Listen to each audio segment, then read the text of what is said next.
শাশুড়ি মা কই গেলেন গো? পেট মোটা একটু ভাত দেন, খিদায় পেটের ইঞ্জিন স্টার্ট নিচ্ছে না।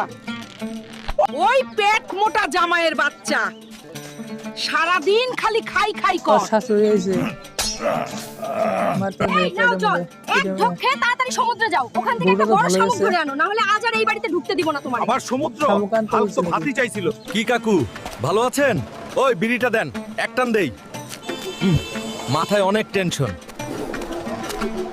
এই শাশুড়ি মা আবার কি ঝামেলার কাম দিল? মাথা এই মুড়ে আগুন শামুকটা এখন ধরছে, কই পাই? হেলতে। এটা জীবন নাকি লাট্টু গুইনা ঘুরাই রাখছে আমাকে। যাই সমুদ্রে দেখি। ওই শামুকের বাচ্চা কই গেলি? জলদি সামনে আ, মাথার পেট দুইটাই টেনশনে জ্বলতাছে। ওই কুমিরের বাচ্চা, সামনে থেকে সরে যাও, না হলে তোর লেজ কেটে হাতে ধরাই দিমুরে। আয় দেখি কার কত শক্তি। পাগলা হাল্ক। ওই শালা কুমিরের বাচ্চা, এবার চল আমাকে শামুক খুঁজে দে।